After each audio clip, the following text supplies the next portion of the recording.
Good evening, everyone. Good evening and welcome. I do want to first draw your attention over here. There's water, there's hot apple cider, and there's also cookies and bars. So please help yourself at whatever moment you want to get up and find something to eat or drink. Please do so. My name is Carla Durand, and on behalf of the Collegeville Institute, I'd like to welcome everybody here. For this evening's lecture, who you will hear in just a moment a little more about our speaker through Kathleen Cahalan. But we have many of our board members of the Collegeville Institute in our audience this evening. And we also have a number of our resident scholars in our audience this evening. So we would like to just take a few moments before we begin with our lecture to introduce our resident scholars who are here with us tonight. And I'm just going to look in the crowd and find you. So if you would, if I say your name, please stand up. We'll start over here with Jim Hoffman, Mary Frances Cody, Topo Takamura, way in the back, Mersha Mengisti, and I'm looking, did I miss anybody? Okay, so thank you, resident scholars, for being here. And I'll turn it over to Kathleen Cahalan. Good evening. I'm Kathleen Cahalan. I'm a professor of theology in the Graduate School of Theology here at St. John's, and I direct the Collegeville Institute seminars. There seems to be little good news about the liberal arts these days. There's an endless stream of news stories questioning the economic value of higher education, its rising cost, and increasingly we see a narrow view emerging that the purpose of the college degree is to find a good job with decent pay. And yet, study after study demonstrates that a liberal education is a path worth pursuing. Just recently, in an August 1st, 2017 Atlantic Monthly article called The Unexpected Value of the Liberal Arts, the author argued that first-generation students are finding personal and professional fulfillment in the humanities and the social sciences. The author says it seems to be true that pursuing the liberal arts track isn't a quick path to riches. For first jobs, salaries tend to be lower than what's available with degrees like nursing or engineering or accounting. Yet over time, liberal arts graduates' earnings often surge, especially for students pursuing advanced degrees. And in his 2015 book, The Purposeful Graduate, Why Colleges Must Talk to Students About Vocation, the sociologist Tim Clydesdale concludes that some of the best news about higher education is this: when colleges and universities meaningfully engage their organizational histories to launch sustained conversations with students about questions of purpose, the result is an overall campus engagement and a recalibration of post-college trajectories that set graduates on journeys of significance and impact. Clydesdale studied 88 colleges and universities that participated in the Program for the Theological Exploration of Vocation, which was funded by the Lilly Endowment beginning in 2000. Our speaker tonight, Dr. William Sullivan, followed Clydesdale's study of the PTEV programs with an in-depth analysis of 8 of these colleges and universities, examining what difference their focus on questions of vocation, meaning, and purpose made in their liberal arts education. And I'm happy to say he has more good news for us. Dr. Sullivan is a philosopher completing his advanced degrees at Fordham University, and he taught in the philosophy department at LaSalle University for about 15 years. From 1999 to 2010, he was a senior scholar at the Carnegie Foundation for the Advancement of Teaching, where he led a large research study on the preparation for the professions program. His publications span a wide array of interesting topics, including liberal learning, Professional Education, American Democracy and Civic Engagement, Ethics, and Political Philosophy. His most recent book is Liberal Learning as a Quest for Purpose. He is also the author of Rethinking Undergraduate Business Education, Liberal Learning for the Profession, A New Agenda for Higher Education, A Life of the Mind for Practice, and the well-known book from the 1980s, Habits of the Heart, Individualism and Commitment in American Life.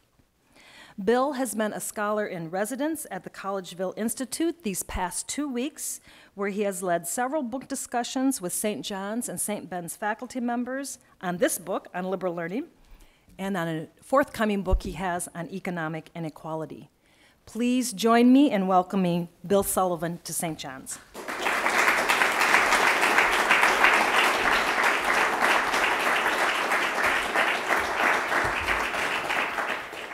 Thank you, Kathleen, for a remarkably generous introduction that also actually started the talk. You may not realize that, but Kathleen just saved me from having to rehearse those details about the 88 colleges and universities involved in this program.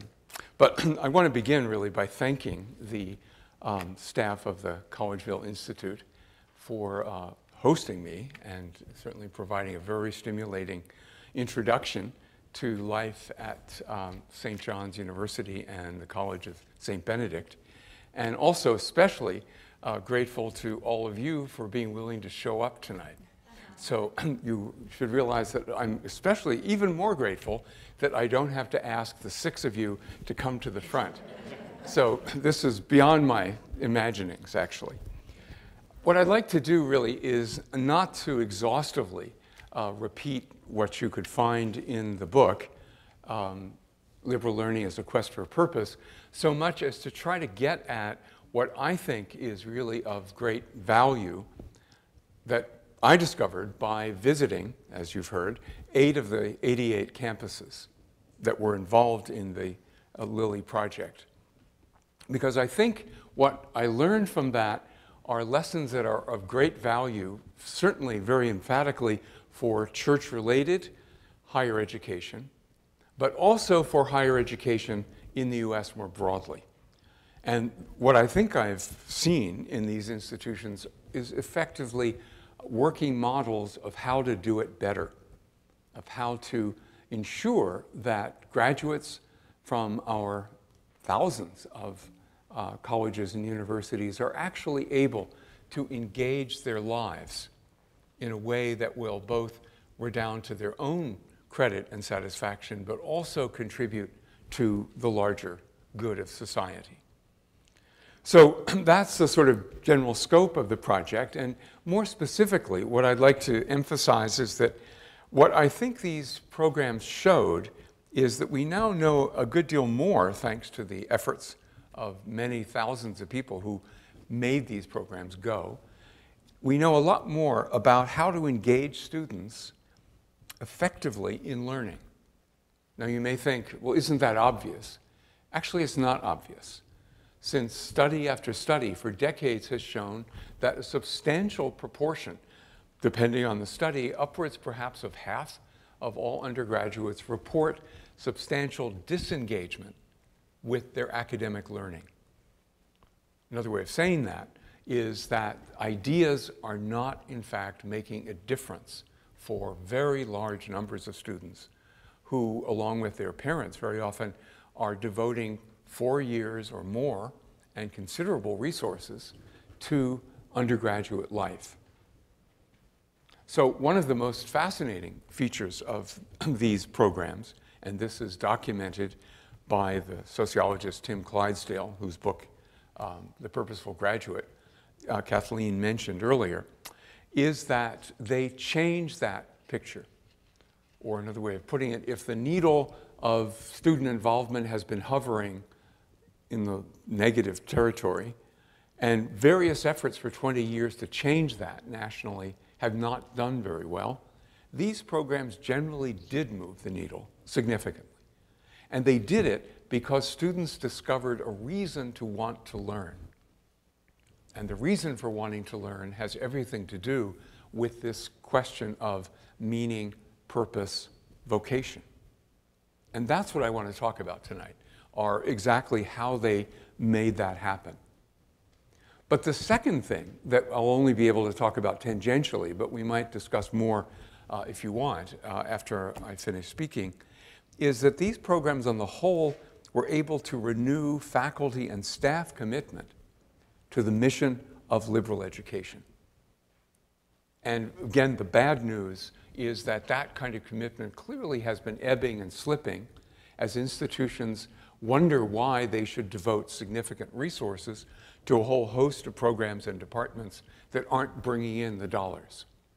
Whereas they could, in fact, drastically eliminate or reduce those, or even eliminate them, so as to concentrate in the profit centers of the university, a strategy very common in a highly competitive, larger context of higher education.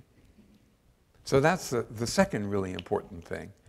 But the third and most important is why an open and constructive dialogue, as Clydesdale puts it, on questions of calling can make the undergraduate experience genuinely transformative.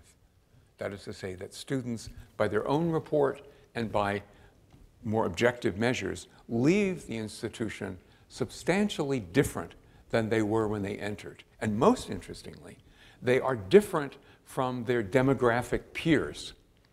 So one of the interesting things in the study that Clydesdale did that I based a lot of my own work on was that he looked at what happened to students, let's say on a campus, I'll just pull one out of the hat, there were 88 of them, at Boston College, who participated in these vocationally oriented programs compared to other Boston College students who had the same socioeconomic, religious, racial, etc. profiles, who did not participate in the programs.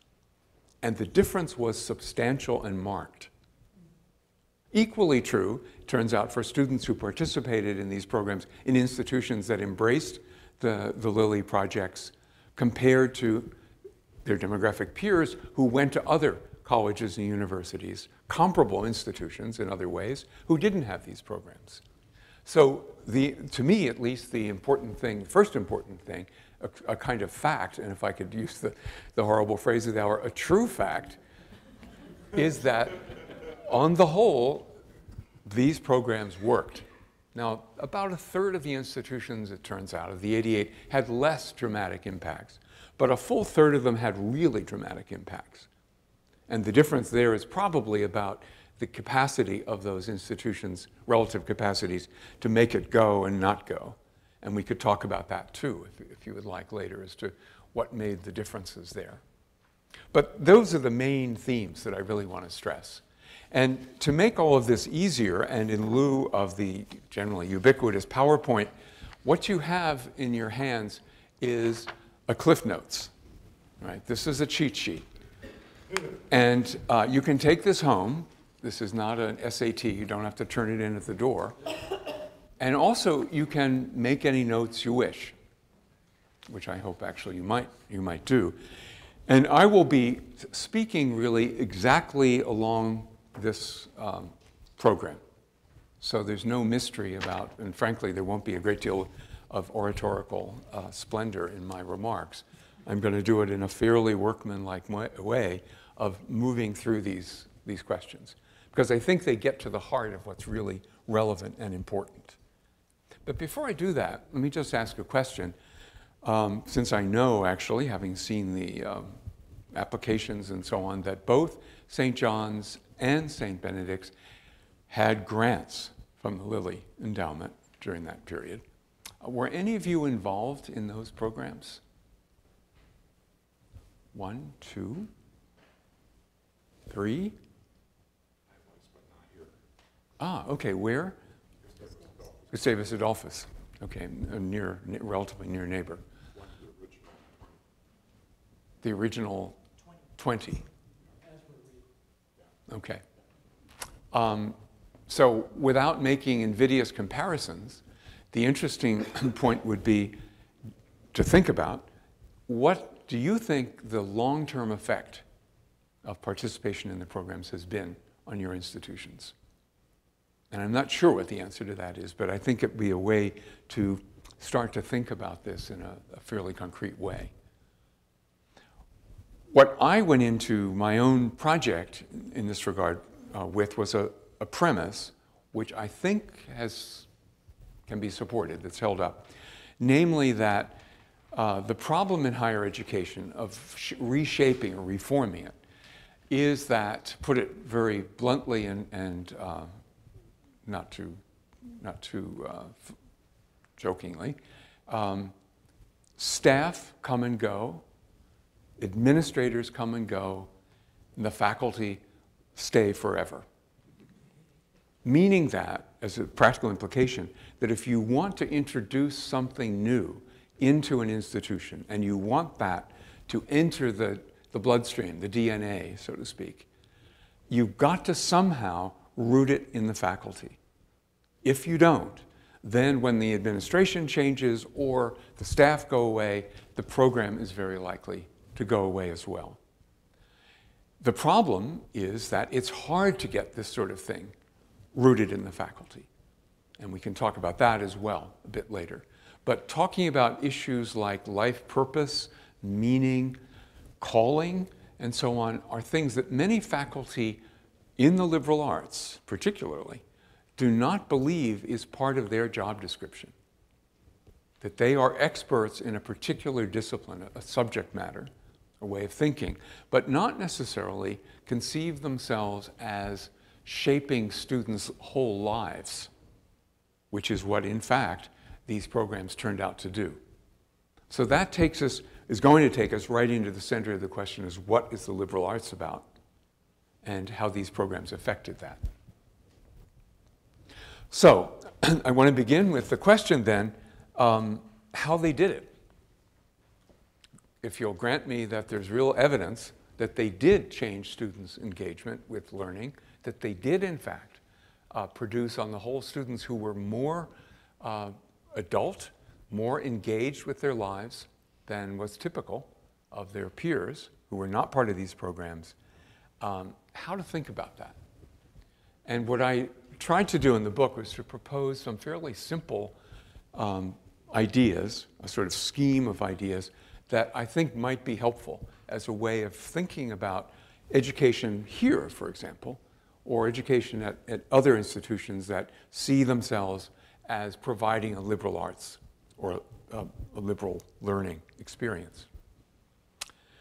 And to do that, I want to just sum up very briefly one of the developments in the academy over the last several decades that really comes out of disciplined work, particularly in psychology. So this is also to make clear that I'm not disparaging the intellectual disciplines nor serious commitment to them. Because what has been discovered over the last 20 to 30 years has been characterized by some people as really a revolution in our understanding of how people learn. And many of you certainly have heard bits or all of what I'm going to say. But what's interesting about it is that whereas learning has often been thought of, you've heard all these stereotypes of filling the empty vessel, or a somewhat more sophisticated version of that, of providing students with lots of content, as in, I have to cover all this material in a course. That research in the learning sciences shifts our understanding because it emphasizes that what really goes on when people are learning is something that a number of the cognitive psychologists who did this work stress, which is participation in structured practices. In other words, it's a social mechanism or a set of social activities that students are engaging in when they learn. And this is what underlies learning in all areas, ranging from physical skills, learning to play tennis, to the manipulation of abstract concepts, learning mathematics or philosophy. So the metaphor, which has come to be used by a number of these learning theorists, is to speak of learning as apprenticeship. Now, they don't mean apprenticeship in the absolutely literal way, It's not talking about reinstituting a medieval guild. But it's saying that people participating in these practices by entering as beginners, much as people learn in an apprentice situation. And what's important then is that they have, to use one modern term, that they have significant coaching, or to use perhaps an older term, that they have exemplars presented to them of how to think that way, whatever the field may be. Whether it be, again, tennis or riding, a bicycle, skating, or learning concepts. And in fact, there turns out to be a very common feature to learning, which is typically students have to be shown what it is that the teacher, the coach, wants the student to learn. Really crucial, really basic, but surprisingly omitted, particularly in college courses. But once the student is shown what it is, then the examples of this are crucial. The student has to see somebody who already knows how to do it, and probably see that not just once, but several times. And then the student must attempt to do it for herself. But not just do it for herself, the student needs to have feedback, needs to have comment from the expert. So there have been these interesting studies that showed that people who try to learn these are physical skills usually, on their own, it's hit or miss. Sometimes they can spend weeks and months and years and never get good at it because they've never understood what it is that they're actually trying to do. And conversely, really good coaches, as everybody connected with higher education knows, are worth their weight in more than gold, right? I don't know what's really valuable, stocks. But they certainly are really important. Why? Because they understand this process of coaching, apprenticeship. So that's what learning is, say the psychologists, which means that it's a shift in our understanding of learning. It's not putting things in. It isn't just, quote, exposing people to things. It isn't just covering things that they're supposed to somehow absorb. It's rather actually engaging students in forms of apprenticeship. So it is difficult. It requires a lot of energy on the part of both learner and teacher, but it goes somewhere. In other words, the mark of learning is movement toward competence in a given field, or finally, expertise. The evidence, interestingly, is that this takes a very long time. So the best we can probably hope for in 4 years of undergraduate education is to get students to some levels of competence in areas that we think are crucial, which is why the cliche, unfortunately, often a cliche of lifelong learning, is really important. That for them to really become good at anything, they have to not plateau at the stage which they ended undergraduate life at, but rather continue, their own development. And usually, again, that means being part of some kind of a community of practice that may be formal, like athletic leagues or getting advanced degrees, or it may be somewhat informal, as when you have groups of people in a given industry or given line of work who regularly talk together and are interested in improving what they're doing. So that's the first point that I want to underscore, that in some cases very consciously, you can see it in their documents and so on. In other cases, more intuitively, these successful PTEV programs embodied that. They were all about various kinds of apprenticeship. So, also, so far so good. However, if it was true in the old days of the guilds, or if we think of some romantic American conceptions, Abraham Lincoln learning law on apprentice, in those days apprenticeships were global and holistic.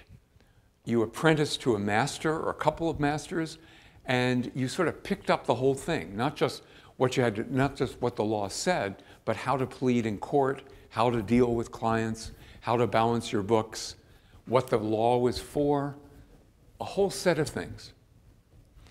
However, in more complex society like ours, what students in fact encounter, and the bigger the institution, sometimes the more this is true, but it can be, I've certainly seen it in very small institutions that this is equally true. Students actually encounter not one integrated apprenticeship, they encounter, I want to argue, 3 relatively fragmented apprenticeships. And this is what you find in your Cliff Notes. So the first apprenticeship is, I want to call it the academic. And this is staffed by faculty. So this really is the core of the institution. And even if students are pretty disengaged from this, as many are, they also know that they've got to pass muster with this or they don't get a degree. So they may be enjoying parties more than they're enjoying classes, but if they don't do something in the classes, no more parties because they're out. So this is absolutely central. The problem, however, is that it is largely in student experience disconnected from what I call the second apprenticeship. And this is the social apprenticeship. And this is how students, in effect, learn to, first when they come as freshmen, how they learn to become students, becoming college students. But as it goes on, this is also where largely they're going to discover and decide who they want to be, what kind of a person they think they are, what kind of a life they're going to have. Now, I just want to make an important point that increasingly over the 20th century, faculty have become less and less involved in this. So that faculty often don't know much about students' awareness or thinking in this regard, and they don't ask. Unless students come to them for some particular reason, they're very unlikely to know much about this. But the second apprenticeship is organized in our institutions of higher learning, and it's staffed, but it's staffed by different people by and large. So here's the realm then of student affairs personnel, religious affairs personnel, athletic personnel, and the people who coordinate and drive student organizations. So one way to measure how fragmented the student's experience is to ask how much regular communication goes on between the staffs of these 2 apprenticeships. Do the faculty talk ever to student affairs personnel? Are there any communications between, athletic department and academic fields? Those sorts of questions. And if they do that, which is a good thing, how do they do it?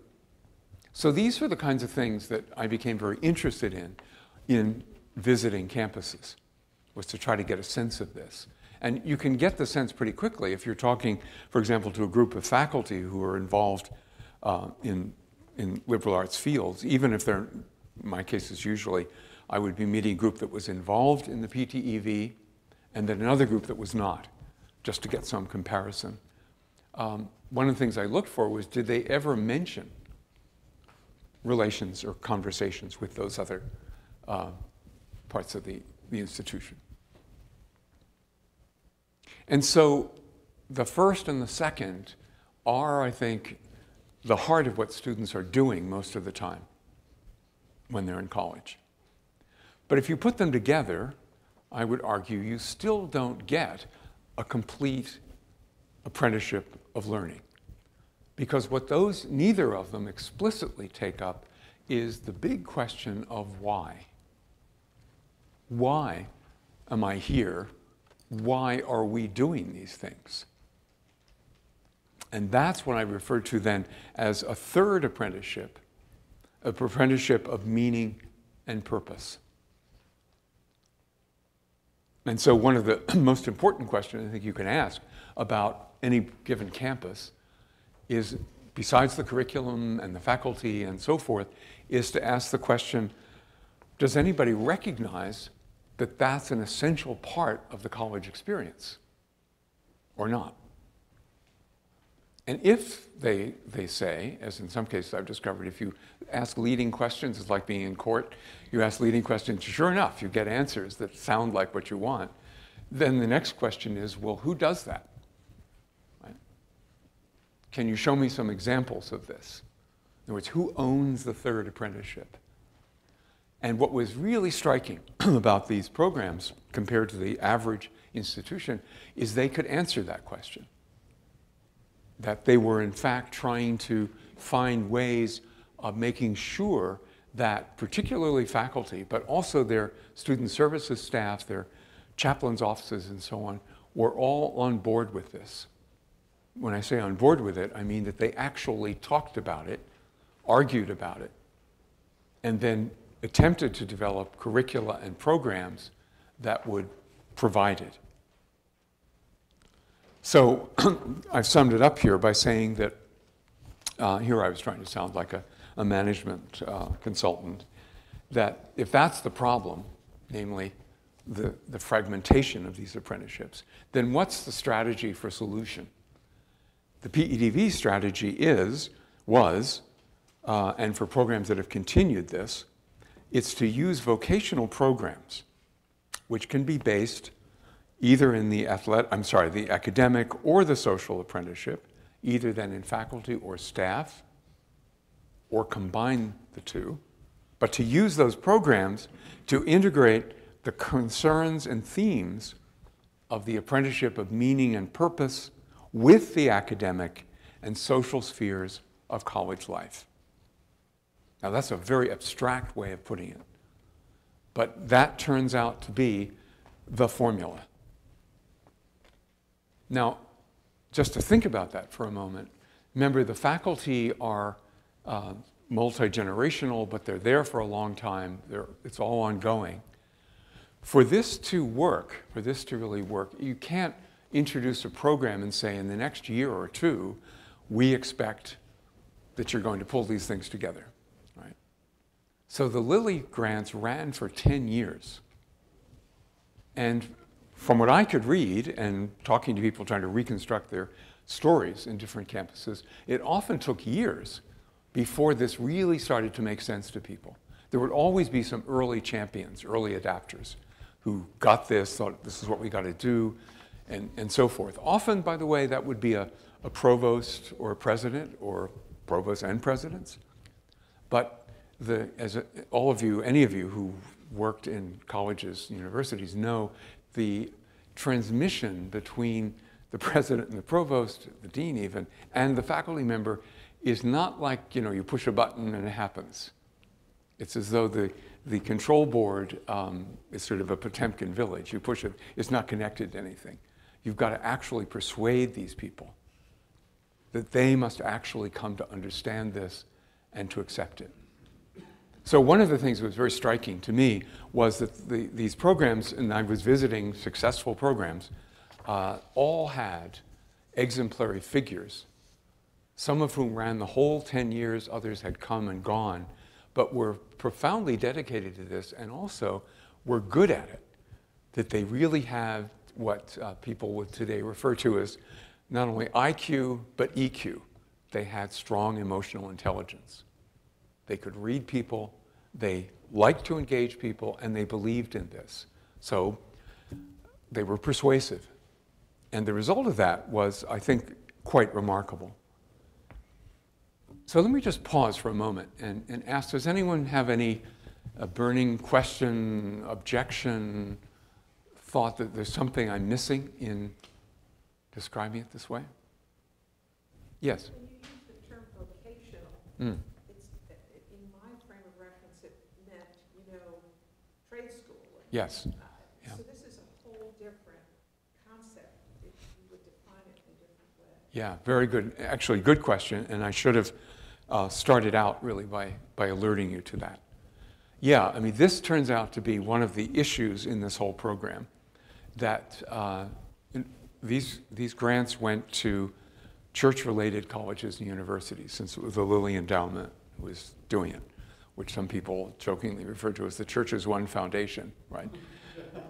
And they explicitly gave them to a range of Protestant-affiliated campuses, Catholic-affiliated campuses, an Orthodox campus, and I think that's the range.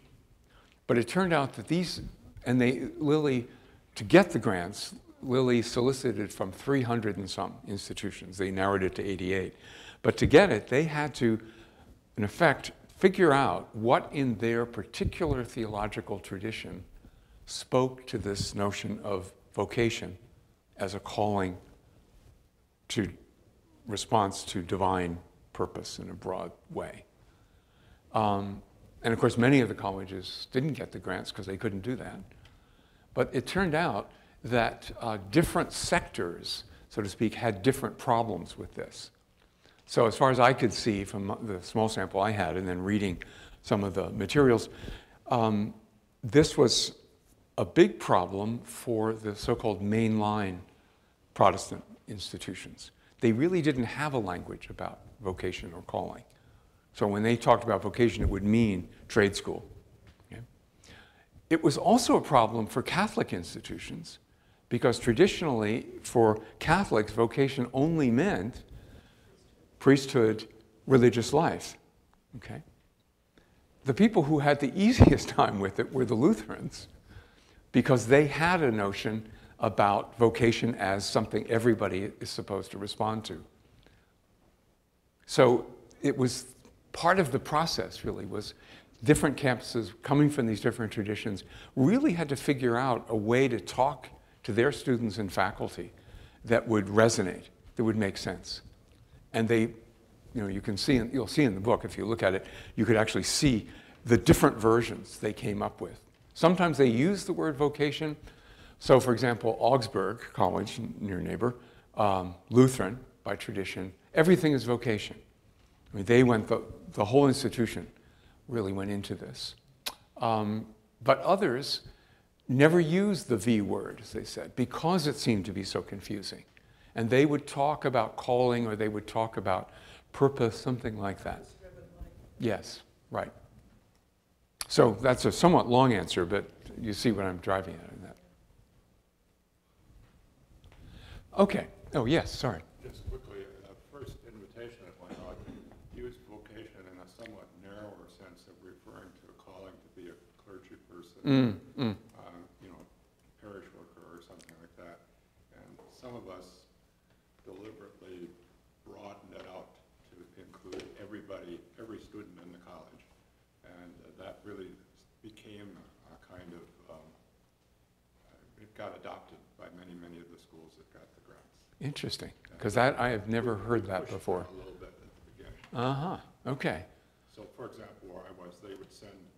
Which is a Lutheran institution, I believe? Yeah. We had maybe 13, 14, 15 different schools sent to us to see what we did so that they could think about that concept.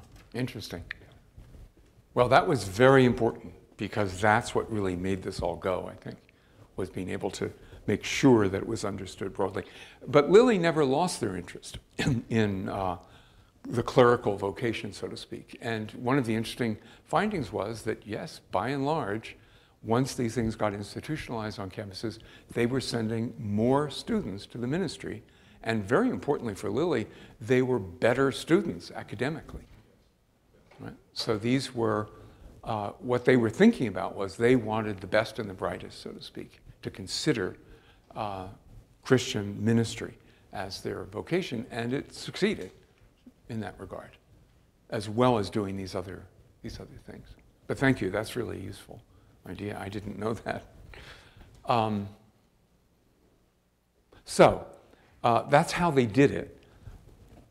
My second main point is going to be what was the structure of that like? And this I refer to as the essential components. And I found this really fascinating because initially I didn't know much about these programs.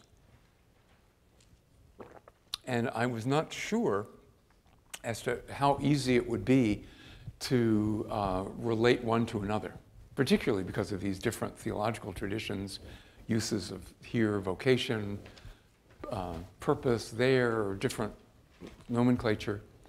But it became clear pretty early in my reading of their materials, but especially once I started visiting them, that they very definitely had features in common. And the features, I think, were three. There may have been more, but I think these were the really key ones. And it struck me in reading through some of the evaluation literature on these programs that there was a correlation between how clearly they presented these three components to students and how successful the programs were. Now remember what I said earlier about the educational cognitive psychology of education findings, that it's key if you want people to learn something that you tell them very clearly what it is you want them to learn. So it's, in a way, it's not surprising that the more explicit the programs were about what they were doing, the better the effect would be. A little footnote on this, I can do my own mea culpa on this one, that one of the worst features, I think, of teaching, particularly in the liberal arts, is the idea that you don't want to tell students too clearly what it is you want them to learn, because as in giving an exam question that you've never discussed in class, what you're hoping to find there are the really smart ones. Right? Well, you do find the really smart ones. That is, you find the ones who really understand the logic of whatever it is you're doing. But the point of doing the course, these are often students who probably don't fully need this course. The point of doing the course ought to be, it seems to me, that we think this is important and we want to make sure that everybody actually learns this. If that's what you're trying to do, then you've got to be clear about exactly what it is you want them to learn. And so, in a similar way, the programs that really put this idea of vocation out there as a theme were, I think, on the whole, the most successful. And the reason I think that was so successful was for many students, whether it was called vocation or calling or life purpose, it was actually news, capital N, news, that you could think about your whole life as having a trajectory and a point. I mean, for many of us, I think that may seem unbelievable, but it turns out, I think, that many students don't really have much of a sense of that.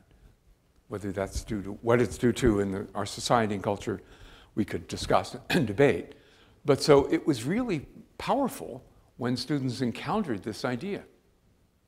So in the book, the first course that I profiled was one at Santa Clara University, Jesuit University in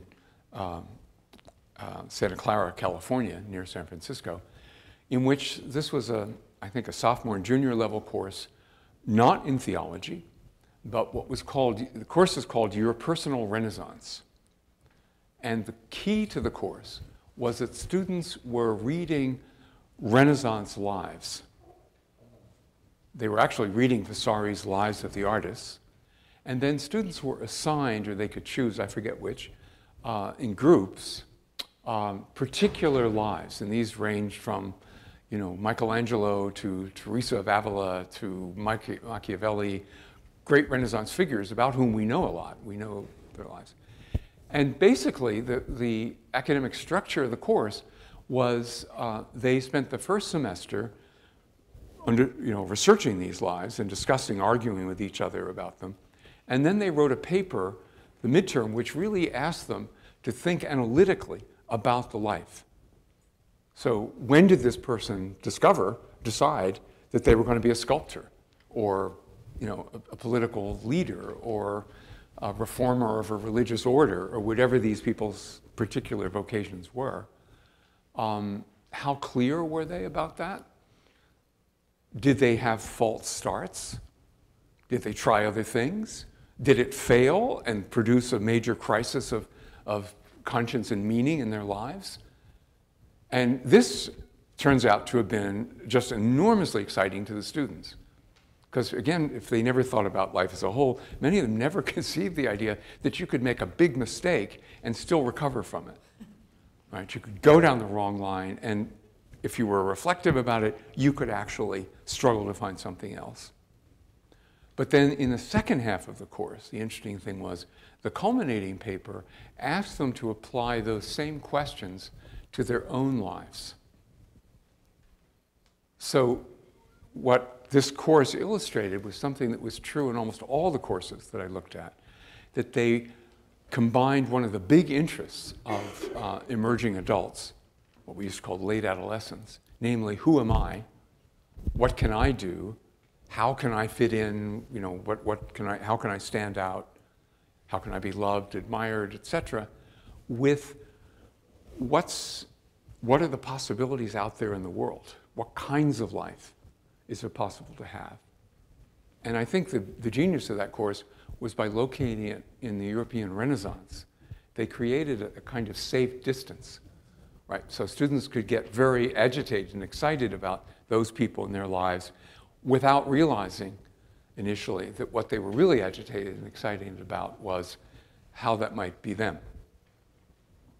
So that's what I mean by saying that this idea of vocation was just very powerful as such. The second component, however, is that this was not free-floating. In other words, you shouldn't imagine, even in that course, for example, that these are just isolated individual students floating in and out of such a course. In some cases, they were, of course, but typically, at Santa Clara and at these other institutions, the courses were designed so that students could, in effect, self-identify around their interest in going further with these themes of personal exploration and questions of vocation. And that led them into these groups that I refer to here as communities of learning. And by that, it seemed to me these were groups that were big enough that you had a variety of members, of students, different ages, years in college, different interests, and so on. But they were small enough that people actually got to know who the other people were. And again, I tried to provide a number of examples in the book of what that looked like concretely. Interestingly, these groups also always had faculty somehow involved. So there is an intergenerational feature to these. But those learning communities then grounded all of this imaginative exploration of vocation. And a lot of these learning communities took the form of service learning projects, various kinds of activities that got students out of their campus situation and beginning to, in effect, experiment with how they related to a larger world in very different ways. So this ranged from, again, at Augsburg, a course in which senior business majors were using their newly acquired business skills to actually help nonprofit organizations, which was designed to give them some sense of what those organizations were like, but also filling out what is going on in the society besides business, to things that really were service learning projects of, again, another Twin Cities example of engagement with the Hmong community. But these things, whatever they were, always then were connected to the third basic component. And this was very striking to me, that what I called practices of group and individual reflection. And it was striking to me because I discovered that every one of these programs developed their own system, as it were. They were consciously, deliberately teaching students methods of reflecting. And that is a whole interesting story in itself. So perhaps you won't be surprised at this, that the best people at this, the ones who seem to do this, take this to this like ducks to water, were the Jesuit institutions and the Quakers. Right? So if you think about that for a moment, these are two religious traditions at whose center is practices of discernment. So it was not a big stretch for them to imagine opening that out, right? It was much harder, it turned out, for traditions that didn't have anything like that, where the inner life was just not cultivated. That was not really central to their conception of what Christian identity and purpose were. And so they wound up having to make them up almost from scratch. But interestingly, they all did. So in essence, that's what I think made this enterprise go. That they recognized the problem of the fragmentation of the apprenticeships. They took concrete, locally worked out, long-running steps to try to bring those together. And they did that around programs that had academic, first apprenticeship, and social, and third apprenticeship, heavy emphasis on questions of meaning and purpose. And those were usually posed as pictures of what a vocation is, or could be, or has been. So lots of concrete examples, present and historical, rooted or based in actual learning communities where people saw each other over time. And in those communities, one of the things that made them communities was these practices of reflection. So to conclude then, I want to suggest that that's the key to making liberal learning come alive.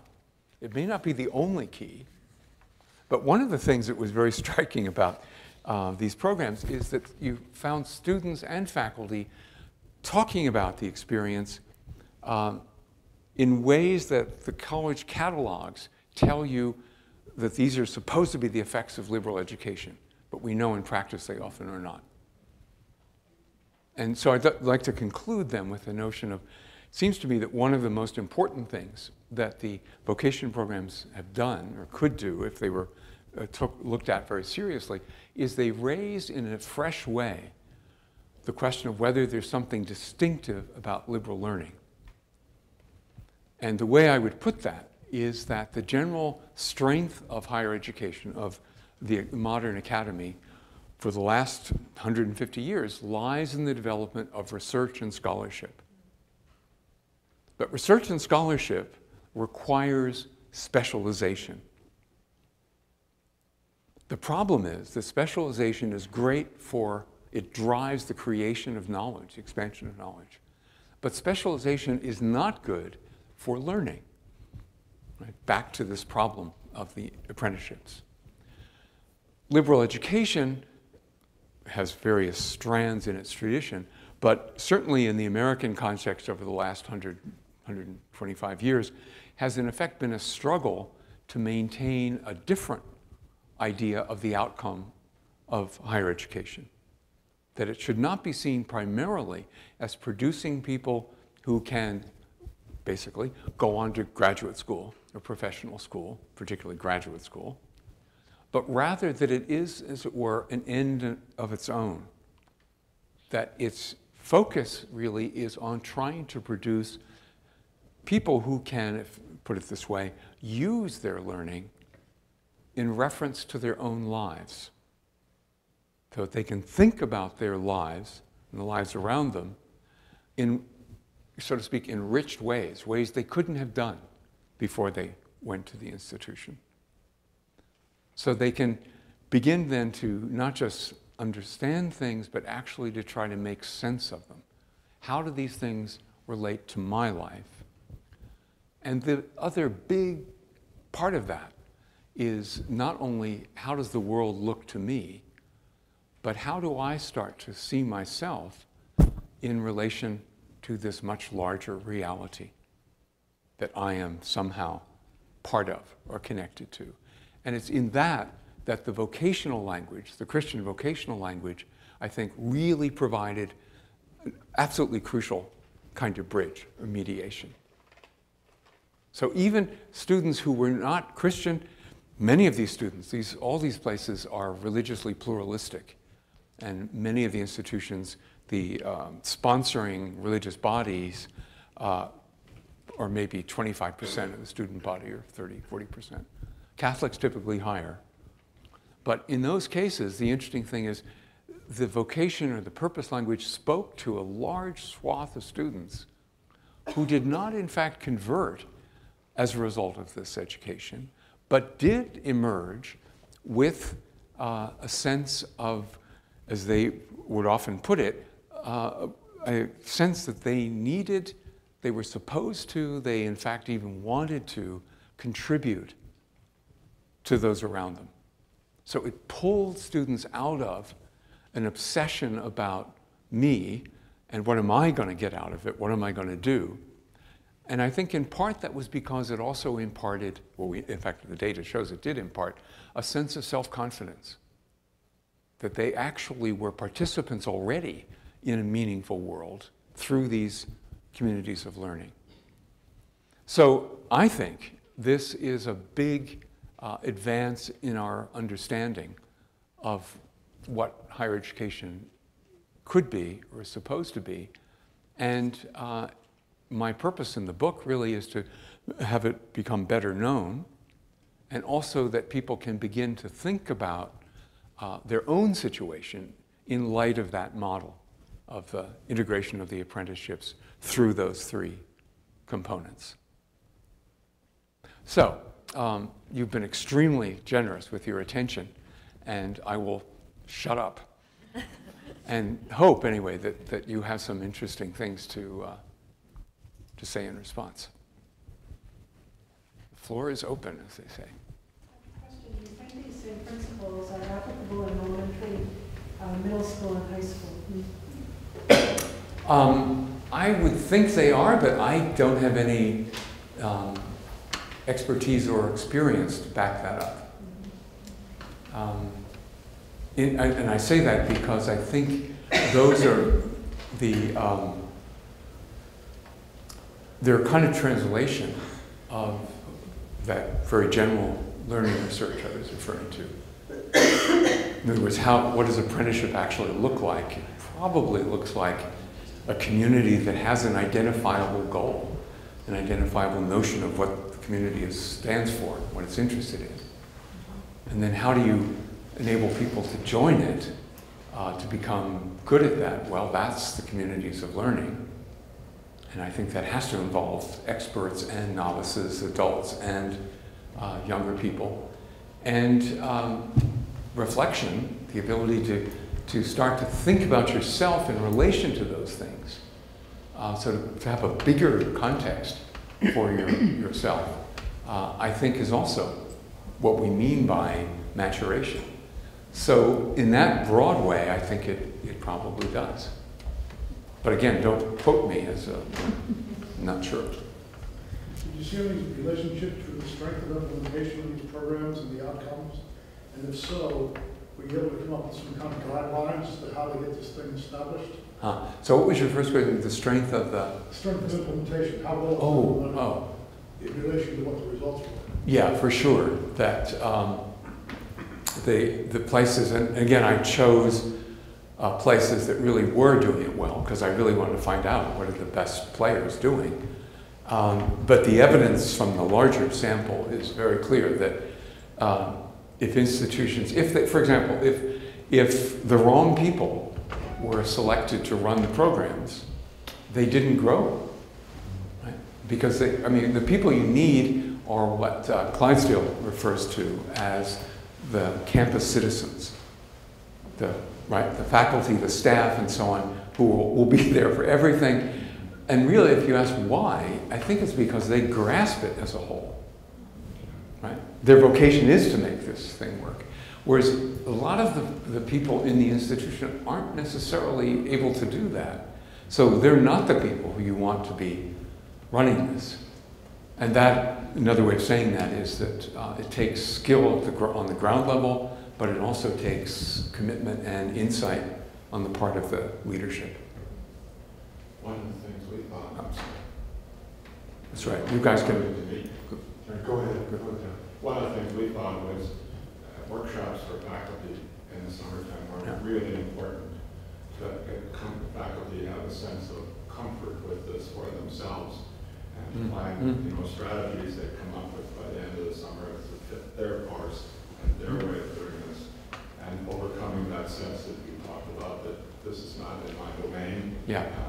But once they got in and found colleagues that were doing it and had great ideas, they got excited about it, and pretty soon it permeated the institution.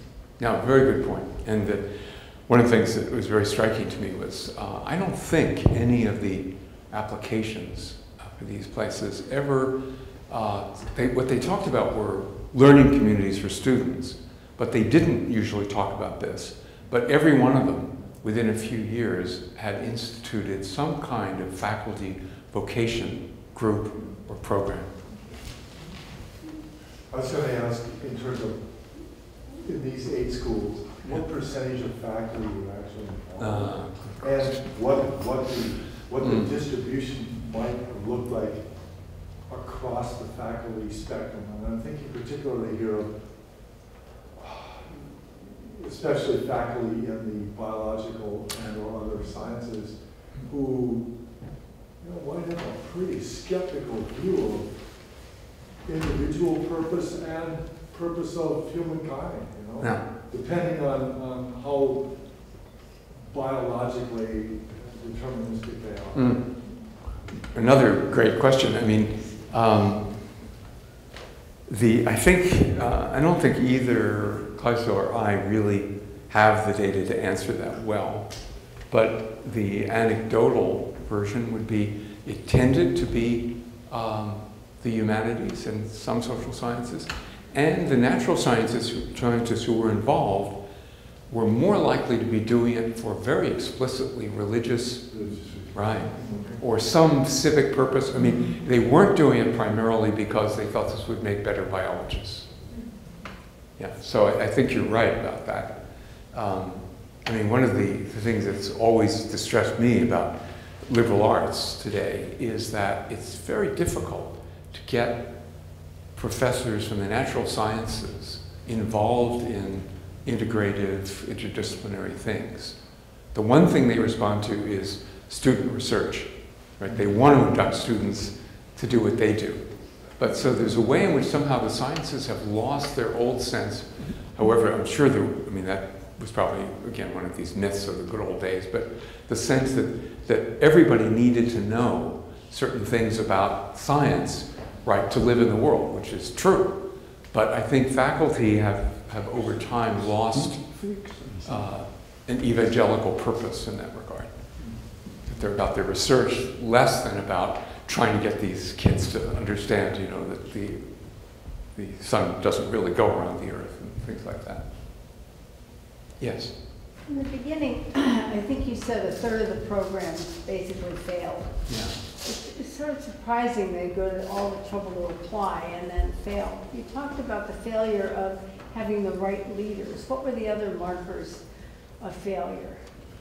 I think one of the biggest problems was they didn't think broadly enough. Mm-hmm. They couldn't make these connections go over time.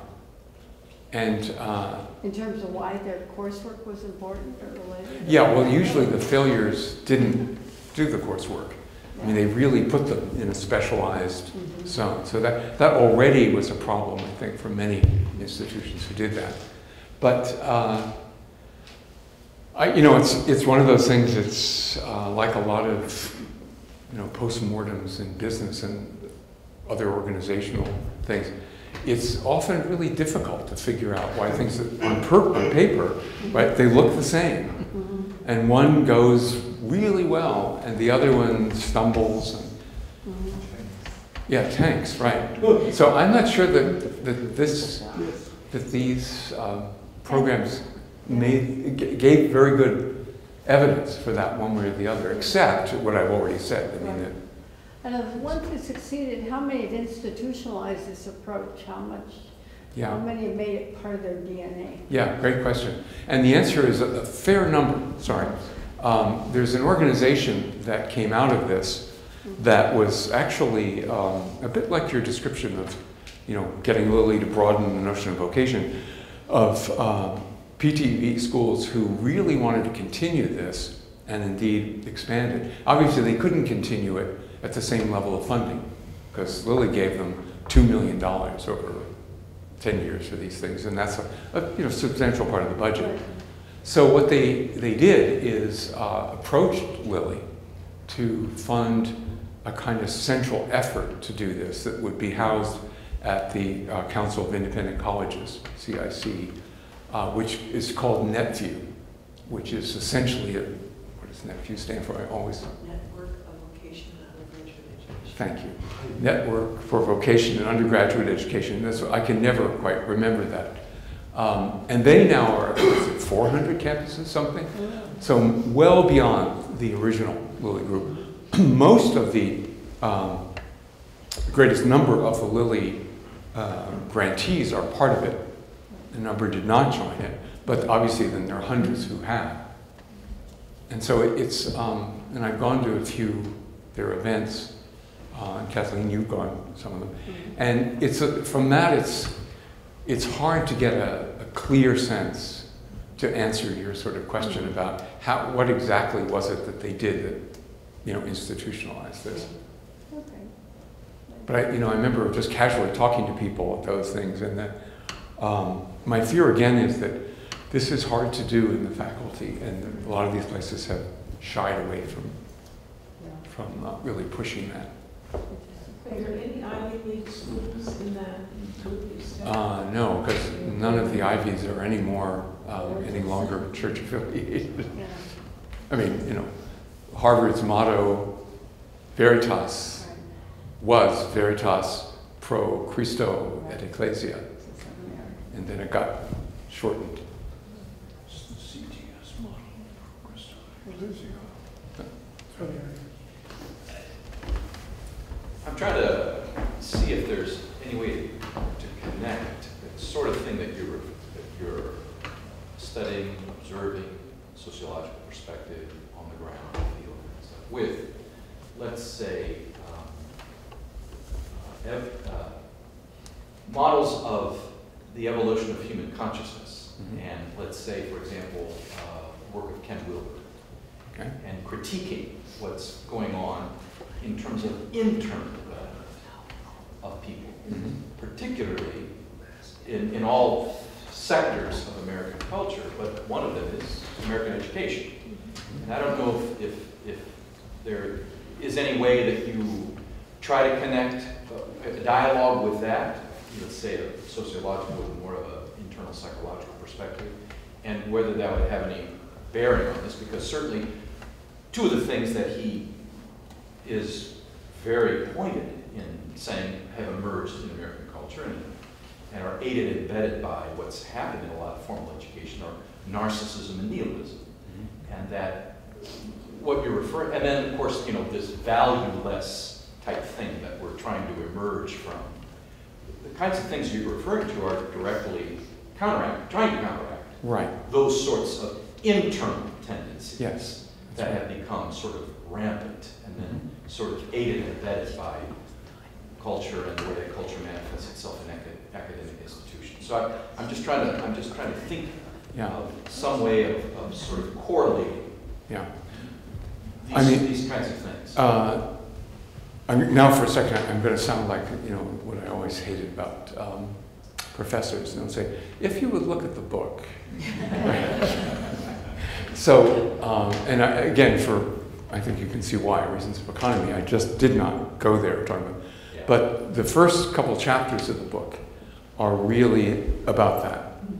And so the problematic that I try to establish is that today's student generation has actually a much harder problem. They're confronting a more difficult problem than several generations behind them, than Generation X or Boomers, because of cultural problems that are intertwined with economic change. And so, to put it in simplest terms, if it's really more demanding and upsetting to find a good job than it was. just objectively true, even if you come from relatively privileged, that is, a white middle-class background. But at the same time, students also confront, as the current language would talking about emerging adults, they're confronting a much longer emergence that stretches well into the 20s. So establishing yourself professionally or in terms of job is going to be an ongoing problem. And at the same time, relationships, marriage, sexuality, and so on have all become much more fluid. So what used to be well-marked, in fact, socially enforced trajectories are increasingly options. So if you ask why is the social apprenticeship so difficult for students, those are, I think, the two big structural reasons they are. And so what was, I think, brilliant about these programs is that at least once students got into them, the really good ones, they did what students don't get most of the time in college. They had, you know, knowledgeable adults and so on who wanted to talk about that and gave students ways to think about it, to understand their situation, and to, you know, see themselves in relation to it and relation to each other and those adults. So I think that was really the core of this thing, that the sense of drift and the sense of futility which runs through a lot of literature on emerging adults. I mean, I don't know if you know these books, but two sociologists, I guess it's really in the last 5 years, 6 years, Richard Arum and Josepha Roxa, did a book called, the first one is Emerging Adults Adrift, which looked at 25 colleges and found some very disturbing phenomena. That it turned out that a very large percentage, like maybe 35, 40%, the students after 2 years, they had tested them before and then had not changed, excuse me, their ability to think, quote, critically, which is what every institution tells you their main purpose is. So that means just a huge, massive, you know, system failure. And then they go into these problems about, you know, career trajectory, confusion about roles, identities, all this stuff. And then a few years later, they did a follow-up study, which has the unfortunate title of Emerging Adults Still Adrift. And they point out that the recession of 2008 was like a body blow to a generation, that this created enormous problems. So, you know, 25% of people under 25, under 27, whatever it is, are living with their parents. At the same time, that these are largely people who believe firmly that they are and should be autonomous individuals. Well, that's cognitive dissonance of a high order. Now you can ask, where in their education did they develop capacity to even think about it, let alone learn how to handle things like that? So just let me conclude, this is too long an answer, I admit, that one of the most striking things in looking at the outcomes data was what happened to students who didn't get their job or admitted to medical school or whatever it was that was their goal as undergraduates. That the students who were part of these programs, on the whole, were considerably better able to handle that than students who were not. In other words, the magic contemporary word resilience is what they learned out of these programs. So what I think is really important about that is it means that the key to resilience is meaning or purpose. You don't train resilience by making people resilient. They become resilient because you're trying to enable people to develop a sense of self and purpose in life. Well, if someone else has a question, take the last question. Anyone else? Go ahead. Well, yeah, it's really not a question, it's a hunch, and you can tell me if you think I'm right or wrong, or But it does have to do with what you're just talking about, and that is higher education in relationship to extended emerging adulthood. Because I think every institution of higher education asks themselves a question: what is our responsibility to our students? And there's an implicit answer to that question that's played out in an institution. Yeah. And in most cases, the answer doesn't have to do with any of this stuff. It doesn't have to do with purpose. It doesn't have to do with shaping lives, vocation, and so forth. We don't owe that to our students. And it does strike me as these successful programs that we're talking about are, in some way, a way of reintroducing the idea of in loco parentis back into higher education. So that the institution is saying, we have a responsibility to these students for these kinds of issues. Mm-hmm. Their parents aren't here, their parents are someplace else. And we may say they're adults or they're autonomous adults, but in fact they're not. And it's part of our responsibility to address these kinds of issues. Do you think there's any merit to these kinds of, this hunch? Oh yeah, no, for sure, I think. Although none of these programs ever said that. I'm sure no one would ever want to say, let's bring back in loco parentis. Right. But Well, I'm talking about it in a more extended way than it had been thought about 25 or 35 years ago. Yeah, yeah. Yeah, I think that really is right. And the interesting argument here, I think, is I don't think there is an argument, actually, as to whether emerging adults benefit from programs like this. The evidence is really strong that they do. The argument is whether colleges and universities should seek to, as it were, impose that on students. And the other side of that is, I think it's really true that it's just harder to be a student than it was, say, when I was a student.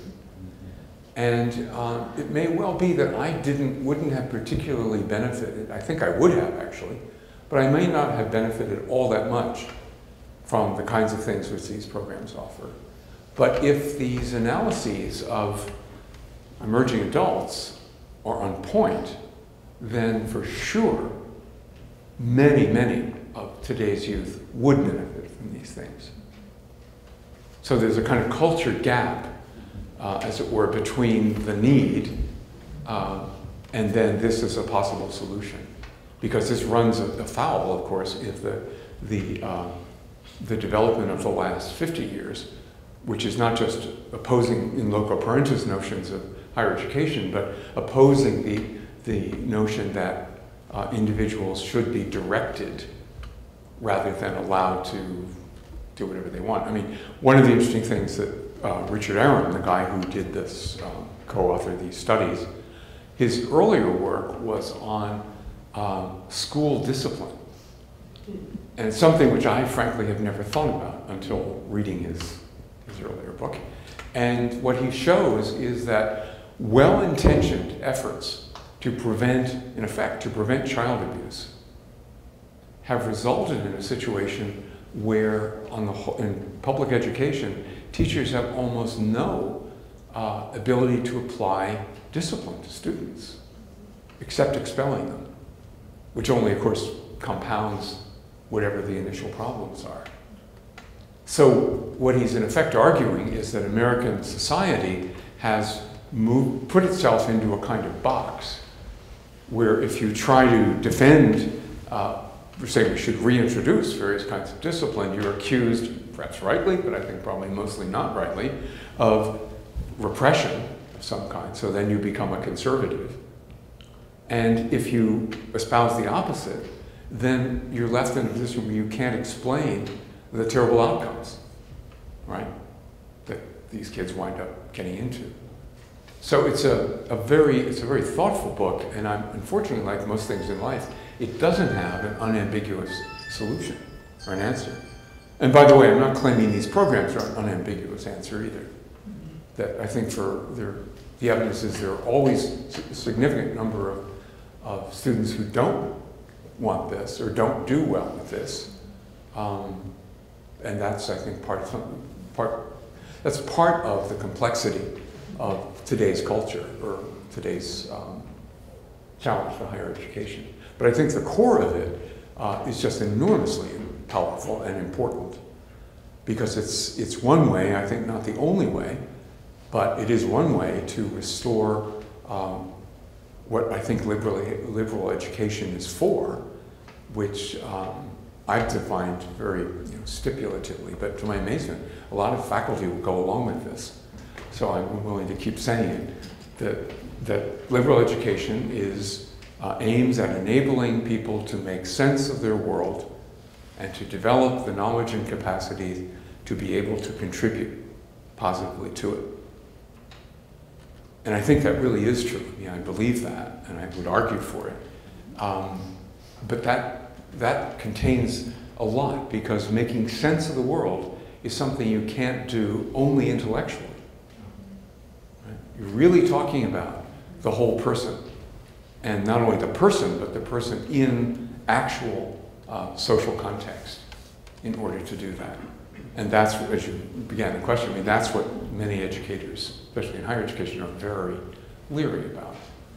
Because isn't that what we used to do? And we finally got away from that, and now you're asking. It's somebody else's responsibility.